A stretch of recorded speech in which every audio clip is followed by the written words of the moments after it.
अब यहाँ पर ये देखिए, ये हार्ड डिस्क है हमारी। इस हार्ड डिस्क के ऊपर आपको एक लेयर टाइप की दिख रही है, जिसको हम लोग क्लीन कर ले रहे हैं। ठीक है।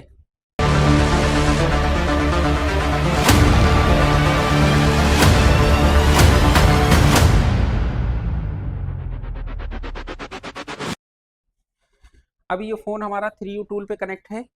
तो इसके अंदर, इस फ़ोन के अंदर IMEI तो इस कंडीशन में शो नहीं करता है, लेकिन इसका सीरियल नंबर शो करता है। तो इस सीरियल नंबर को हम लोगों ने कॉपी करके अपने डेस्कटॉप के ऊपर, नोटपैड के ऊपर सेव कर लिया है कि ये जो हमारा फ़ोन है, इसका सीरियल नंबर ये है। ठीक। अब ये जो हमारा फ़ोन है, इसके अंदर हार्ड डिस्क हमारी जो लगी होती है, ये इसका मदरबोर्ड हो गया। इस मदरबोर्ड को डिसमेंटल हमको करना पड़ेगा, मतलब इससे निकालना पड़ेगा। इससे कैमरे वगैरह हटाने के बाद में ये जितने भी पट्टे वगैरह वो हटा के हम इसका मदरबोर्ड बाहर करके इसकी हार्ड डिस्क को निकालेंगे। अभी जैसे ये भी एक आईफोन का मदरबोर्ड है, लेकिन ये आईफोन 12 का है। ठीक। इसके अंदर भी एक सीपीयू लगी होगी और एक हमारी स्टोरेज आईसी होगी। ठीक। तो इसके अंदर जो सबसे बड़ी आईसी है, वो हमारी यहाँ पर ये लगी हुई है 12 में, ये सीपीयू लगा हुआ है। इसका भी सीपीयू निकला हुआ है। दूसरी बात, यहाँ पर आप देखेंगे तो ये स्पेस किसका है? हार्ड डिस्क का है। ठीक। हार्ड डिस्क के अंदर क्या होता है कि ये जो हमारी हार्ड डिस्क है, हार्ड डिस्क की बॉलें, अगर आप आईफोन की बात करें, तो जैसे हम लोग एंड्रॉयड की बात करते हैं, तो एंड्रॉयड के अंदर जो बॉल्स फिर भी छोटी होती हैं, लेकिन आईफोन के अंदर हार्ड डिस्क की बॉलों का साइज बहुत बड़ा बड़ा होता है और स्पेस भी बहुत होता है। तो अगर आपको थोड़ा सा भी एक्सपीरियंस है या थोड़ा सा भी अगर आपकी हार्डवेयर स्किल अच्छी है, तो आप हार्ड डिस्क निकाल सकते हैं और लगा सकते हैं। जैसे पावर आईसी या चार्जिंग आईसी, उनकी बॉलें छोटी छोटी होती हैं, आईसी भी छोटी होती है, लेकिन हार्ड डिस्क जो होती है उसका साइज भी बड़ा होता है और उसकी बॉल के साइज भी बड़े होते हैं, कि जो कि ईजिली हमको लगाने में कोई दिक्कत नहीं होती है। लेकिन आपके साथ प्रॉब्लम वहां पर आएगी, इसको कट कर देना, ये वाला पार्ट जो है ना, प्रॉब्लम वहां पर आएगी कि अगर आपको हार्ड डिस्क चेंज करना है या आईफोन की हार्ड डिस्क रिपेयर करना है, तो आप किसके पास में प्रोग्रामिंग बॉक्स भी होनी चाहिए, तभी आप हार्ड डिस्क का काम कर पाएंगे। हार्ड डिस्क रिलेटेड अगर आपको काम करना है, तो इसकी प्रोग्रामिंग की डिवाइस आपके पास होनी चाहिए।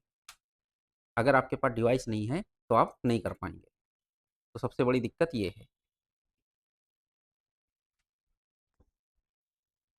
अभी ये देखिए, ये दिख रहा है आपको, ये इसका हमारा 6S का मदरबोर्ड है। ये बैक साइड में इसका सीपीयू हो गया, और ये हमारी, ये इसकी हार्ड डिस्क हो गई, और ये हमारी ठीक सिम ट्रे के ठीक पीछे लगी हुई है। इस मामले में हम लोगों का 5S सबसे बेकार था। 5S के अंदर क्या दिक्कत थी कि 5S में जो हार्ड डिस्क लगाई थी, उसके ठीक पीछे सीपीयू लगा दिया था। तो अक्सर करके रिपेयरिंग वालों से क्या दिक्कत होती थी 5S में, कि जब वो हार्ड डिस्क निकालते थे, तो उसके सीपीयू के पीछे की बॉलें भी डैमेज हो जाती थी, और पता चला कि कस्टमर का फ़ोन चालू है और वो चालू होना ही बंद हो गया। लेकिन चूंकि इसमें क्या है, पीछे सिम ट्रे है, सीपीयू थोड़ा दूर हो गया, तो डैमेज के चांसेस कम हो गए। तो ये चीज़ है इसके अंदर फ़ायदा। अब यहाँ पर ये देखिए, ये हार्ड डिस्क है हमारी। इस हार्ड डिस्क के ऊपर आपको एक लेयर टाइप की दिख रही है, जिसको हम लोग क्लीन कर ले रहे हैं। ठीक है। अब यहाँ पर ये जो हमारी हार्ड डिस्क है, हार्ड डिस्क के बगल में ये देखिए कि आपको स्पेस दिखाई पड़ रहा है। ठीक। उसके बगल में ये कंपोनेंट है। ठीक। तो इसके जो हार्ड डिस्क है, इसके के चारों तरफ हमें अपनी जो ब्लेड है, उस ब्लेड को आसानी से चला लेना है, इसका ग्लू कट कर लेना है। तो जो हम ग्लू कट करेंगे, तो जिससे कि ये जो हमारा पेस्टेड है, ये इसको निकालने में दिक्कत नहीं आएगी। तो इसका जो भी पेस्टेड ग्लू है, इसको आराम से हल्के हाथों से आपको इसको पेस्ट को कट कर लेना है,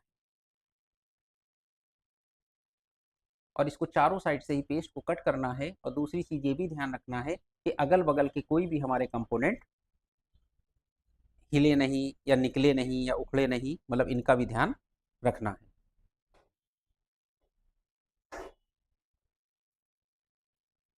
इसके लिए आपके पास में जो भी ब्लेड है वो अच्छी हो, हैंडल आपके पास अच्छे हो, मतलब टूल्स आपके अच्छे होने चाहिए कि जिससे डैमेज रिस्क ना हो।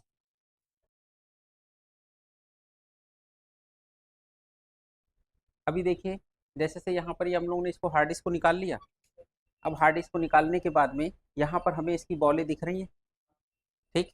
अब इन बॉलों के साथ में अगल बगल साइड में जो भी पेस्टेड ग्लू वगैरह लगा हुआ है उसको हमें क्लीन कर लेना है।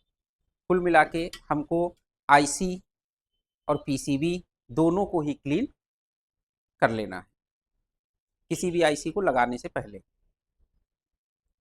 तो यहाँ पर जितना भी एक्सेस ग्लू है या वेस्ट पेस्ट है, जितना भी जो हमारी ज़रूरत का नहीं है उसको हम हटा दें।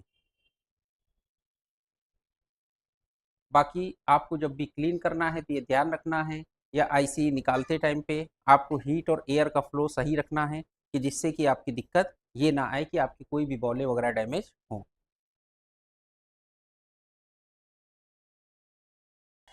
जब अगर आप इसका ग्लू ग्लू क्लीन करेंगे तो अगर आपके पास में 861 एसएमडी है, अगर आप यूज़ कर रहे हैं तो आपको हीट जो है 220-230 तक रख सकते हैं।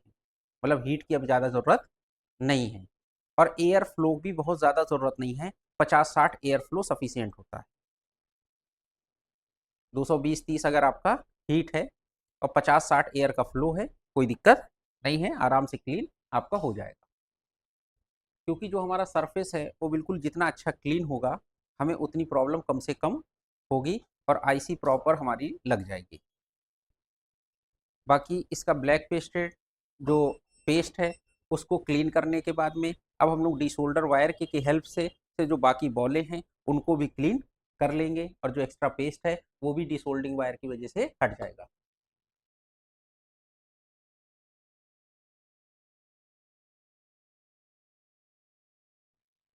अब अगर आप यहाँ पर देखें आपको वो बॉल बिल्कुल क्लीन दिखाई पड़ रही है।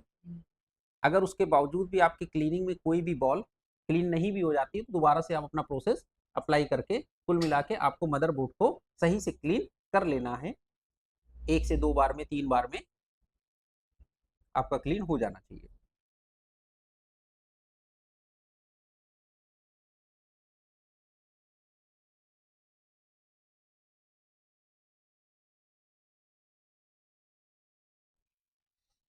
अब हमने हार्ड डिस्क को भी क्लीन कर लिया, मदरबोर्ड को भी क्लीन कर लिया है, कहने का मतलब हार्डवेयर लेवल पे हमारा काम ओके हो चुका है। अब उसके बाद नेक्स्ट स्टेप आता है कि हमको अपनी हार्ड डिस्क को चेक करना है। तो इसको मतलब कुल मिला के हमें प्रोग्रामिंग का पार्ट अब स्टार्ट करना है। हार्डवेयर लेवल पे हमने काम कर लिया, अब हमें सॉफ्टवेयर लेवल पे काम करना है। तो सॉफ्टवेयर का काम करने के लिए हमारे पास में डिवाइसेस होनी चाहिए। अभी जैसे ये जो हमारे पास बॉक्स है ये मैजिको बॉक्स है, बाकी JCID का या और भी प्रोग्रामर आते हैं जो भी आप यूज़ करना चाहें। तो हमारे पास अभी हमारे पास ये जो बॉक्स है हम इसके थ्रू आपको दिखा रहे हैं।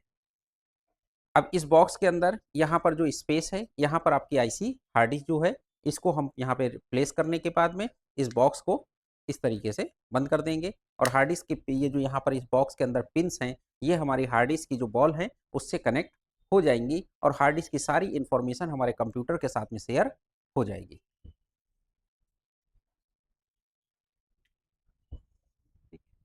जो हमारा सॉफ्टवेयर है वो सॉफ्टवेयर की विंडो कुछ इस तरीके से ये खुलेगी और जब हम इसके अंदर अपनी आईसी रख देंगे तो उसके बाद में आईसी को यहाँ पर हम डिटेक्ट कर लेंगे।